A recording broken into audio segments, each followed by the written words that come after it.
حضرت علی رضی اللہ تعالیٰ عنہ نے فرمایا، اگر کوئی تم سے جلتا ہے تو بجے غصہ ہونے کے ان کی جلن کی قدر کرو، کیونکہ یہی وہ لوگ ہیں جو تمہیں خود سے بہتر سمجھتے ہیں۔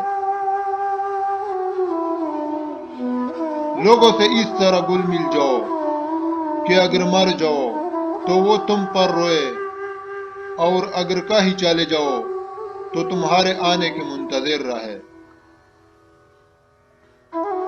جھوٹ بول کر جیت جانے سے بہتر ہے کہ سچ بول کر ہار جاؤ۔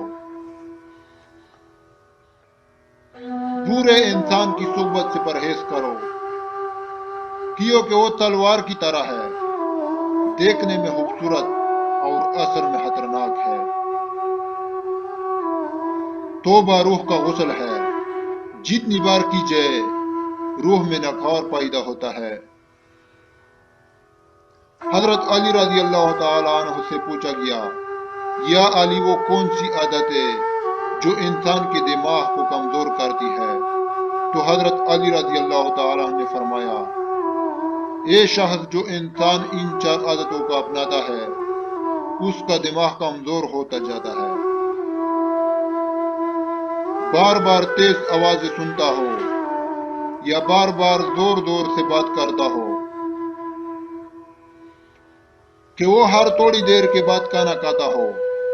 جو انسان زیادہ کھانا کھاتا ہو تو اس کا دماغ کمزور ہونے لگتا ہے۔ ایک جگہ بیٹھے رہنا ہے۔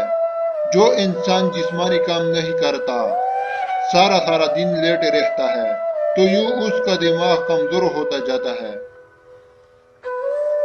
جس سے دماغ کمزور ہوتا ہے وہ سیکھنے کی جستجو کو چھوڑنا ہے۔ یاد رکھنا، جو انسان سیکھنے کی کوشش کو چھوڑ دیتا ہے اور یہ سمجھنے لگتا ہے کہ اسے سب کچھ آ گیا، تو اس کا دماغ کمزور ہونے لگتا ہے، اور وہ طاقت جو اللہ نے دماغ کو بخشی ہے اس سے وہ دن بدن محروم ہونے لگتا ہے۔ اے شخص، اگر اپنے دماغ کو تیز بنانا چاہتے ہو اور یہ چاہتے ہو کہ تمہارے دماغ کی صلاحیت بہتر سے بہترین ہونے لگے، تو ان 4 عادتوں سے دور رہنا۔ اللہ تمہارے دماغ کو تیز اور بیماری سے دور رکھے۔